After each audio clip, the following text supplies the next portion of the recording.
हिस्से में कभी माफिया मुख्तार अंसारी की तूती बोलती थी। गाजीपुर, मऊ, वाराणसी सहित कई जिलों में इसका असर होता था और राजनीति में जब उसने एंट्री की तो 5 बार विधायक चुना गया। यही नहीं, मुख्तार अंसारी के परिवार का गाजीपुर में ऐसा दबदबा रहा कि उनके भाई अफजल अंसारी भी सांसद रहे। गुरुवार की रात को बांदा जेल में बंद मुख्तार अंसारी का हार्ट अटैक से निधन हो गया।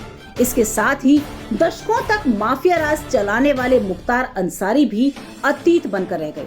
इससे पहले बीते साल 15 अप्रैल को पूर्व सांसद और माफिया अतीक अहमद और उसके भाई अशरफ की प्रयागराज में गोलियां मारकर हत्या कर दी गई थी।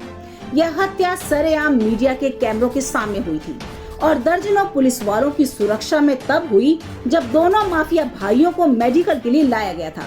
अतीक अहमद की तो सरेआम हत्या हुई, लेकिन मुख्तार अंसारी की मौत को लेकर भी सवाल उठ रहे हैं। परिवार का कहना है कि उन्हें धीमा जहर दिया गया था। हालांकि 2017 से अब तक का आंकड़ा देखें तो लिस्ट काफी लंबी है। अतीक अहमद, मुख्तार अंसारी तो अपराध की दुनिया के बड़े नाम थे और राजनीति में आने के चलते ज्यादा चर्चित थे, लेकिन कई ऐसे गैंगस्टरों की भी एनकाउंटर में मौत हो गई जो कई जिलों की पुलिस के लिए सिरदर्द बने हुए थे।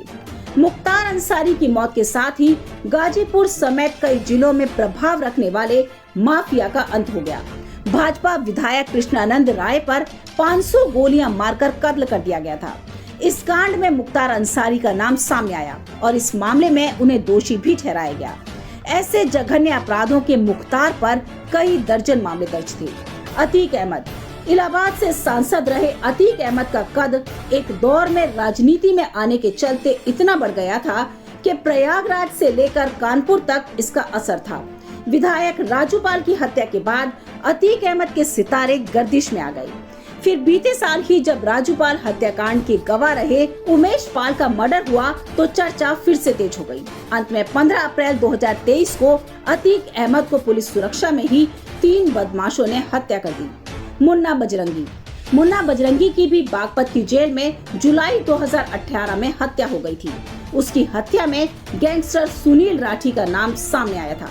बड़ी बात यह है कि मुन्ना बजरंगी भी मुख्तार अंसारी गैंग का ही सदस्य था। संजीव जीवा, मुख्तार अंसारी गैंग से ही जुड़े और पश्चिमी यूपी में अपराध का बड़ा नाम रहे संजीव माहेश्वरी उर्फ जीवा की बीते साल जून में हत्या कर दी गई।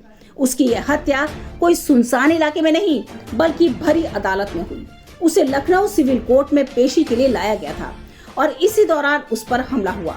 विकास दुबे, अपराध की दुनिया में विकास दुबे भले ही कानपुर और उसके आसपास में बड़ा नाम हो, लेकिन उसकी चर्चा पूरे यूपी और देश में तब हुई जब उसने अपने गांव में सीओ समेत 8 पुलिस वालों की हत्या करा दी। यह कांड 3 जुलाई 2020 को हुआ था। इसके बाद विकास दुबे फरार हो गया। 9 जुलाई को उसे उज्जैन से पुलिस ने अरेस्ट किया और फिर 10 तारीख को पुलिस कर्मियों से मुठभेड़ में वह मारा गया। अतीक अहमद की हत्या से ठीक पहले 13 अप्रैल को ही उसके बेटे असद को भी यूपी पुलिस ने झांसी में एनकाउंटर में मार गिराया। उमेश पाल हत्याकांड में वह वांछित था और उस पर 5 लाख रुपए का इनाम घोषित था। अतीक अहमद के पूरे परिवार पर दर्ज मामलों को अगर जोड़ा जाए तो उनकी संख्या 160 के करीब है। अनिल दुजाना का खौफ बुलंदशहर, नोएडा जैसे यूपी के पश्चिमी इलाकों में था। उस पर 75,000 रुपए का इनाम घोषित था। बीते साल मई में यूपी एसटीएफ ने उसे मार गिराया। 36 साल की उम्र के अनिल दुजाना पर 62 केस चल रहे थे।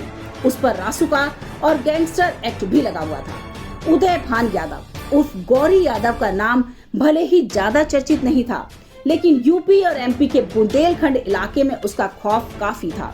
5 लाख रुपए के इनामी बदमाश को बीते साल चित्रकूट में मार गिराया था।